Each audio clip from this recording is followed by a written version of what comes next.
त्यागी ton की Samajwadi party की तरफ से त्यागी टन लिया गया है और देखिए श्रीकांत त्यागी के परिवार से आज समाजवादी पार्टी का प्रतिनिधिमंडल मिलने जा रहा है। 9 सदस्यीय प्रतिनिधिमंडल श्रीकांत की पत्नी अनु त्यागी से आज सुबह 10 बजे उनके घर पर मुलाकात करेगा।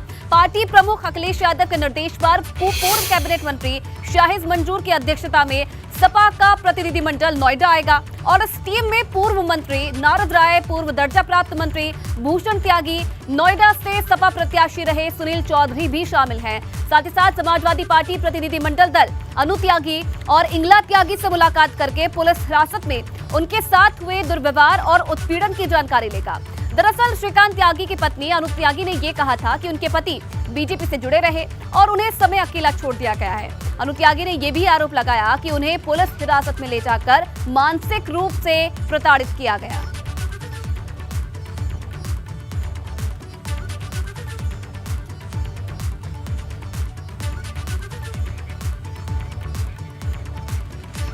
तो आज गालीबाज के घर टीम अखिलेश पहुंचने वाली है। क्या तैयारी है, ग्राफिक्स के जरिए समझिए। श्रीकांत त्यागी को लेकर पश्चिम में माहौल गर्म है। दरअसल मेरठ में कई दिनों से त्यागी समाज का प्रदर्शन भी चल रहा है और श्रीकांत त्यागी की पत्नी के समर्थन में ये प्रदर्शन किया जा रहा है। अनु त्यागी से आज सपा का 9 सदस्यीय डेलीगेशन मिलने जा रहा है। अखिलेश के निर्देश पर अनु त्यागी से ये मुलाकात होगी और श्रीकांत की पत्नी को पुलिस हिरासत में रखा गया था। सपा ने यह कहा है कि श्रीकांत त्यागी की पत्नी का उत्पीड़न हुआ है और अनु त्यागी से मुलाकात करके एक रिपोर्ट तैयार की जाएगी।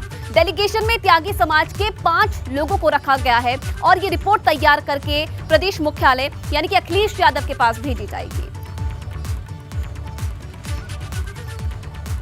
तो सपा ने कहा है श्रीकांत त्यागी की पत्नी का उत्पीड़न हुआ है और अनु त्यागी को न्याय दिलाने के लिए आज जो सपा का ये 9 सदस्यीय डेलीगेशन है उनसे मुलाकात करेगा और अनु त्यागी के तरफ से लगातार ये आरोप लगाए गए थे कि उनके साथ उत्पीड़न किया गया। जब श्रीकांत त्यागी को जेल में रखा गया तब उनके साथ दुर्व्यवहार किया गया, जिसके लिए आज ये प्रतिनिधिमंडल मिलने जा रहा है। और चलिए इसी खबर से जुड़ी एक और जानकारी आपको दे दें तो श्रीकांत त्यागी की जमानत याचिका पर आज सुनवाई होनी है। दरअसल गैंगस्टर एक्ट में जमानत याचिका पर आज सुनवाई होने जा रही है। अगर आज जमानत मिली तो श्रीकांत त्यागी की रिहाई हो सकती है, ये बड़ी जानकारी मिल रही है। दरअसल श्रीकांत त्यागी पर लगी गैंगस्टर एक्ट के मामले में जिला न्यायालय ने पुलिस को केस डायरी कोर्ट में पेश करने के भी निर्देश दिए हैं। बुधवार को मामले की सुनवाई होनी थी। पुलिस की तरफ से कोर्ट से 1 सप्ताह का समय मांगा गया। कोर्ट ने मामले में सुनवाई के लिए आज का दिन तय किया है और पुलिस को केस डायरी के साथ कोर्ट में हाजिर होने के लिए कहा है। तो आज का दिन काफी अहम रहने वाला है श्रीकांत त्यागी के लिए। आज गैंगस्टर एक्ट में जमानत याचिका पर आज सुनवाई होनी है। कोर्ट की तरफ से आज का दिन तय किया गया था और आज इस पूरे मामले पर सुनवाई होनी है और आज ये फैसला होगा कि श्रीकांत त्यागी आज जेल से बाहर आता है कि नहीं आता। अगर आज जमानत मिली तो श्रीकांत त्यागी की रिहाई आज हो सकती है। एक तरफ 9 सदस्यीय प्रतिनिधिमंडल श्रीकांत त्यागी के परिवार से मिलने जा रहा है सपा का और आज जमानत याचिका पर सुनवाई होनी है। तो गैंगस्टर चक्रव्यूह में गालीबाज नेता श्रीकांत त्यागी की जमानत याचिका पर आज सुनवाई होनी है और अभी तक गैंगस्टर एक्ट में जमानत नहीं हुई है। बाकी मामलों में श्रीकांत को जमानत मिल चुकी है और अगर आज जमानत हुई तो रिहाई भी हो जाएगी।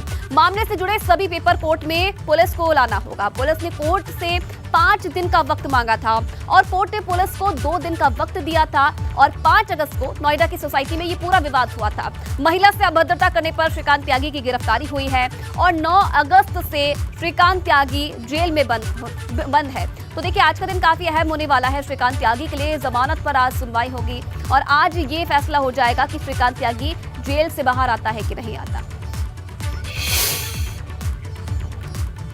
और चलिए इस पर ज्यादा जानकारी के साथ हमारे संवाददाता भी बने हुए हैं। शक्ति सिंह हमारे साथ नोएडा से जुड़ चुके हैं और वहीं हमारे साथ सनुज भी मेरठ से जुड़ चुके हैं।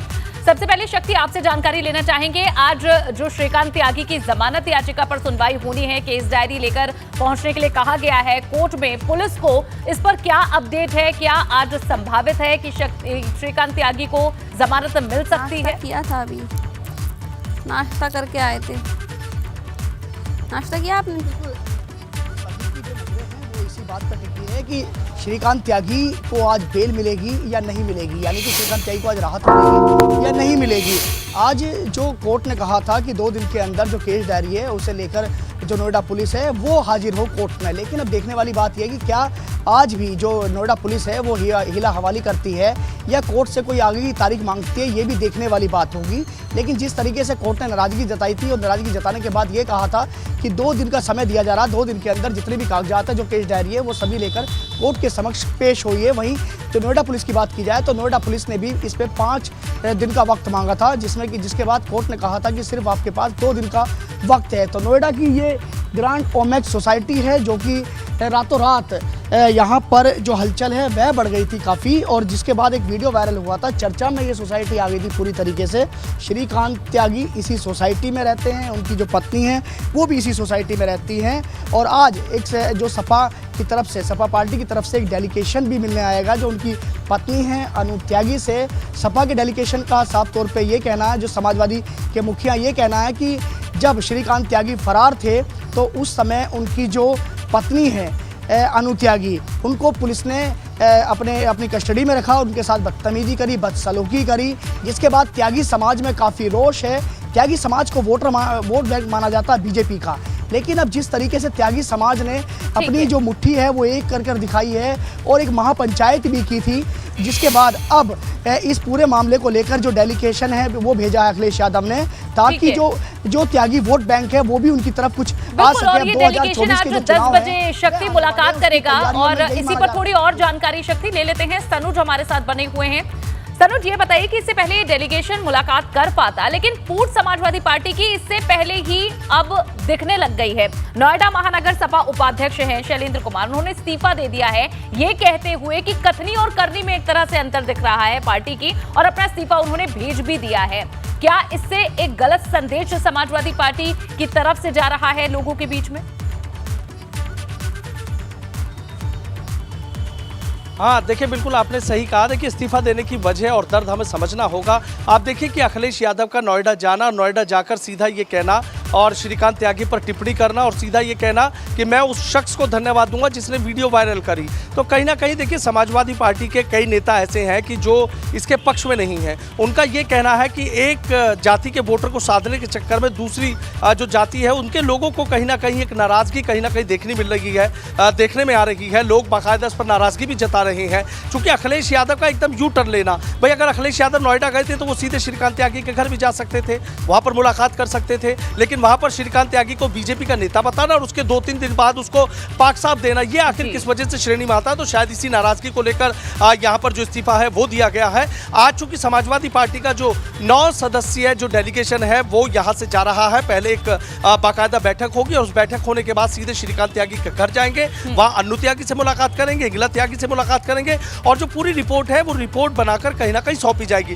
देखिए 2 बातें निकलकर सामने आ रही है। एक बात तो यह है कि एक धड़ा ये चाहता है कि श्रीकांत त्यागी के घर ना जाया जाए और ना वहां पर मुलाकात की जाए, जबकि दूसरा धड़ा ये चाहता है कि हमें इस समय मौके की नजाकत को समझना चाहिए, क्योंकि बीजेपी का कोर वोटर त्यागी समाज को बोला जाता है और त्यागी समाज इस समय बीजेपी से खफा है। उसके खफा होने की 2 वजह है। एक तो ये है कि लगातार में देखिए श्रीकांत त्यागी को लेकर वो कह रहे हैं कि जितनी धाराएं बनती थी उतनी धाराएं लगानी चाहिए थी, लेकिन उससे ज्यादा धाराएं लगाई गई। और उसके बाद जो श्रीकांत त्यागी की पत्नी उसको पुलिस ने प्रताड़ित किया, ऐसे आरोप लगा रहे हैं। तो इसको लेकर जो नाराजगी है, और नाराजगी दूसरी इस बात को भी लेकर है कि आप देखिए कि कई एमएलसी हैं, कई विधायक हैं त्यागी समाज के, लेकिन इस समय जो त्यागी समाज का एक बड़ा आंदोलन चल रहा है अनु त्यागी के समर्थन में, उसमें बीजेपी का त्यागी समाज का जो भी कोई जनप्रतिनिधि है वो फ्रंट पर नहीं आ रहा है। चाहे किसी आंदोलन की बात हो, चाहे नोएडा की पंचायत की बात ले लीजिए, चाहे मेरठ में कमिश्नर पर धरना प्रदर्शन चला है, चाहे उसकी बात ले लीजिए, और चाहे मुजफ्फरनगर, शामली या कहीं भी कोई बड़ी सभा हुई, वहां पर कोई जनप्रतिनिधि नजर नहीं आया। ऐसे में समाजवादी पार्टी की पूरी कोशिश है कि चाहे जैसे भी हो,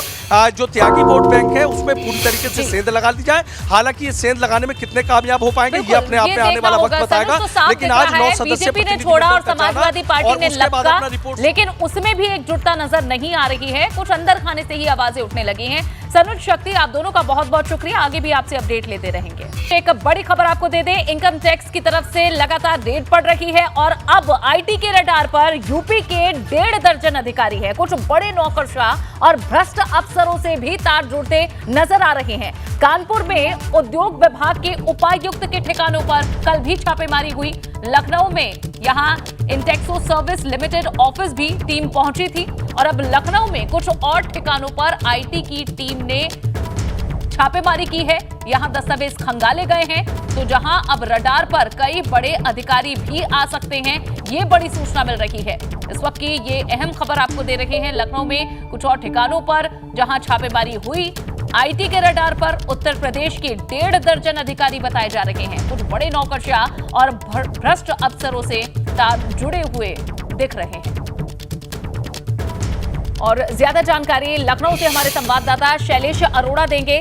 शैलेश, कुछ भ्रष्ट अधिकारी, बड़े नाम जो बड़े विभागों से ताल्लुक रखते हैं, उनके नाम आने की सूचना मिल रही है। क्या अभी तक इस आईटी रेड में खुलासा हुआ है और कहां जाकर ये थमती दिख रही है? देखिए, फिलहाल जिस तरह से आईटी की रेड चल रही है पिछले 2 दिन से, उसमें निश्चित रूप से तमाम बड़े ऐसे ब्यूरोक्रेट्स हैं, बड़े अधिकारी हैं जिनके दिल की धड़कनें जो हैं वो धीमी हो गई हैं। कहीं ना कहीं सबके मन में जिसने भी गलत किया है वो डर है, क्योंकि वो जानता है कि जब तार जाएंगे तो किसके नाम सामने आएंगे। और अगर हम बात करें तो देखिए, जिस तरह से उपायुक्त राजेश यादव के ठिकानों पर छापेमारी चल रही है, लखनऊ की अगर हम बात करें तो इंटेको सर्विसेज लिमिटेड जो है फरीदी नगर में, वहां पर छापेमारी कल भी जारी रही और ये सोर्सेज की माने तो आज भी वहां पर इनकम टैक्स की जो टीम है वो छापेमारी करेगी। अगर हम पहले दिन की बात करें, जब परसों ये सिलसिला कार्रवाई का शुरू हुआ था लखनऊ, कानपुर, दिल्ली से, तो कुल 22 ठिकानों पर छापेमारी हुई थी। और उसके बाद जो लैंड डील के तमाम मामले हैं, उनके जो कागजात हैं वो एक एक करके इनकम टैक्स की टीम देख रही है। और देखिए, अगर हम बात करें पिछले कुछ समय की, देखिए इसमें तमाम लोग हैं जो बहुत लंबे समय से इन चीज़ों में होंगे, लेकिन अगर हम पिछले कुछ समय में देखें तो उत्तर प्रदेश में देखिए डेवलपमेंट का काम बढ़ा। उसके साथ साथ जब डेवलपमेंट कहीं पर बढ़ता है तो ज़मीनों की खरीद फरोख्त, उसकी डील, ये इस तरह की चीज़ों में भी बढ़ोतरी होती है कहीं ना कहीं। और ऐसे में कई लोगों ने इस मौके पर फ़ायदा उठाने की कोशिश की गलत तरीके से। लैंड डील जो हुई गलत तरीके की, उन पर इनकम टैक्स की निगाह है और इनकम टैक्स की टीम लगातार छापेमारी कर रही है। तीसरा दिन होगा सोर्सेज की माने जब लगातार, क्योंकि 2 दिन की तो चीज़ें बिल्कुल सामने हैं, लेकिन आज तीसरा दिन भी ये बताया जा रहा है छापेमारी जारी रहेगी। फरीदी नगर जो इलाका, ये इंदिरा नगर, ये फैजाबाद रोड की तरफ लगता है और वहाँ पर जो इंटेको सर्विसेज लिमिटेड है उसके यहाँ छापेमारी का सिलसिला जारी रहेगा।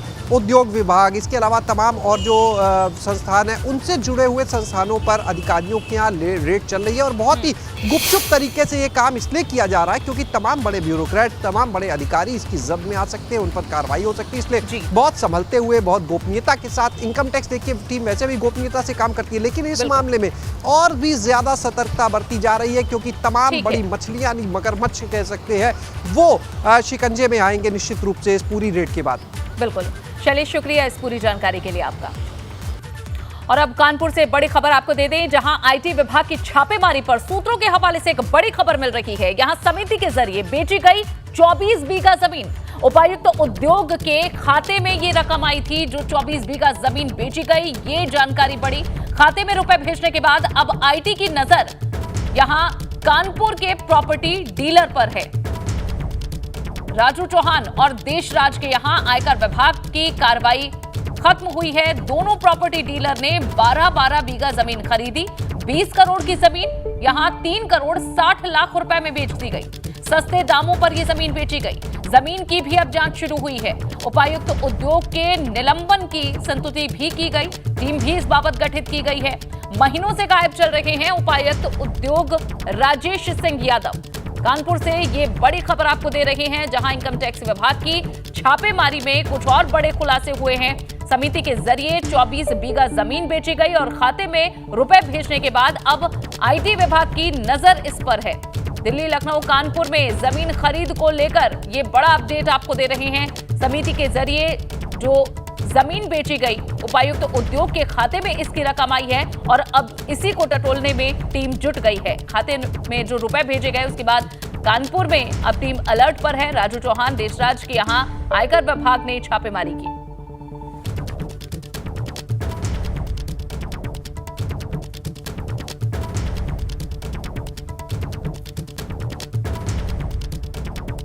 लखनऊ से एक बड़ी जानकारी आपको दे दें, अपराधियों को सजा दिलाने में सबसे आगे है योगी सरकार।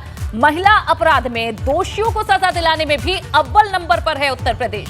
महिलाओं के खिलाफ जहां अपराध में 59.1% के रेट से सजा हुई है, पूरे देश के सर्वाधिक 7,713 मामलों में आरोपित को सजा मिली है। देश में दूसरे स्थान पर राजस्थान और तीसरे स्थान पर मध्य प्रदेश है। इस वक्त की ये एक और बड़ी खबर आपको दे रहे हैं, जहां उत्तर प्रदेश के लिए ये आंकड़े बहुत सुकून देने वाले हैं। जो कन्विक्शन रेट है वो बहुत अच्छा है। उत्तर प्रदेश में अपराधियों को सजा दिलाने के मामले में, अपराधियों को सजा दिलाने में सबसे आगे योगी सरकार है। योगी सरकार इस मॉडल को हमेशा आगे रख, जहां ये बताती रही है जनता को अलग अलग चुनावों में अलग अलग मंत्रों पर कि किस तरह से क्राइम रेट घटा है उत्तर प्रदेश में। जब हाल ही में एनसीआरबी के दंगों को लेकर जो रिकॉर्ड आए थे, उसमें भी उत्तर प्रदेश का जो आंकड़ा था वो बेहतर था। 2021 में मात्र एक दंगा हुआ, 2019-20 में कोई दंगा उत्तर प्रदेश में नहीं हुआ, और अब कन्विक्शन रेट भी अच्छा है उत्तर प्रदेश का। पहले नंबर पर उत्तर प्रदेश है।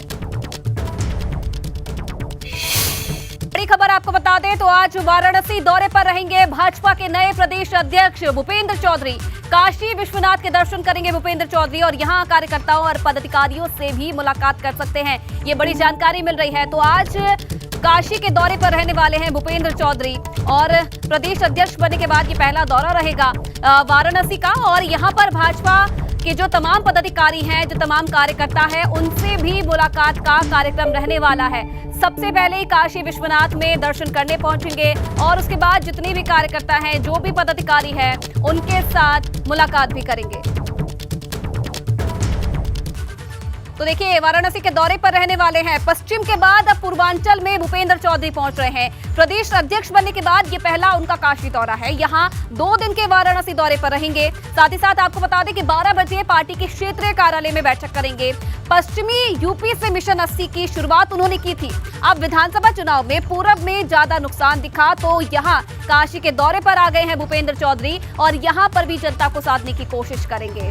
तो देखिए, भाजपा के यूपी अध्यक्ष भूपेंद्र चौधरी पहली बार काशी पहुंचेंगे। भूपेंद्र चौधरी के काशी आगमन पर कार्यकर्ताओं और नेताओं ने उनका भव्य स्वागत किया। उत्साहित कार्यकर्ताओं ने पुष्प वर्षा और माला पहनाकर उनको बधाई भी दी। भाजपा प्रदेश अध्यक्ष भूपेंद्र चौधरी ने भी रात 12 बजे तक कार्यकर्ताओं के साथ मुलाकात की और मीडिया से बातचीत करते हुए चौधरी ने कहा कि प्रधानमंत्री नरेंद्र मोदी और पार्टी ने जो जिम्मेदारी उन्हें दी है, उसे पूरी मेहनत के साथ वो निभाएंगे और पार्टी को मजबूत करेंगे। वाराणसी प्रधानमंत्री का संसदीय क्षेत्र है और वाराणसी के साथ पूर्वांचल में संगठन को मजबूत करना उनकी प्राथमिकता होगी। मैं देश के यशस्वी प्रधानमंत्री जी का, माननीय नरेंद्र मोदी जी का, माननीय गृह मंत्री जी का, माननीय राष्ट्रीय अध्यक्ष जी का, सबके प्रति उनका आभार प्रकट करता हूं और ये विश्वास दिलाता हूं अपनी पार्टी की लीडरशिप को कि मैं अपने कार्यकर्ताओं के प्रयास से, उनकी मेहनत से, जो भी अपेक्षा पार्टी ने की है मुझसे, उसे पूरा करने का काम करूंगा। सबको साथ लेकर चलूंगा और भारतीय जनता पार्टी की, मेरे केंद्र सरकार की और राज्य सरकार की जो नीतियां हैं, वो कार्यकर्ताओं के माध्यम से जन जन तक पहुंचाएंगे। लखनऊ से एक बड़ी खबर आपको दे दें, योगी सरकार के मिशन रोजगार में तेजी आई है। यूपी में अब खुलेगी कौशल विकास यूनिवर्सिटी। हर परिवार से एक को नौकरी देने का वादा इसमें है। प्रदेश सरकार 10 लाख युवाओं को इस बाबत प्रशिक्षण देने का लक्ष्य रख रही है। पहली कौशल विकास यूनिवर्सिटी के प्रस्ताव पर काम शुरू हो गया है। वाराणसी में अब जमीन तलाशी जा रही है। हर जिले में कौशल विकास केंद्रों की स्थापना की गई है और इसके माध्यम से जहां युवाओं को प्रशिक्षण दिया जाएगा और उसके बाद हर परिवार के एक सदस्य को इससे नौकरी भी मिलेगी। यूपी में अब कौशल विकास की यूनिवर्सिटी खोलने के लिए जमीन तलाशी जा रही है और इस बाबत काम भी शुरू हो चुका है।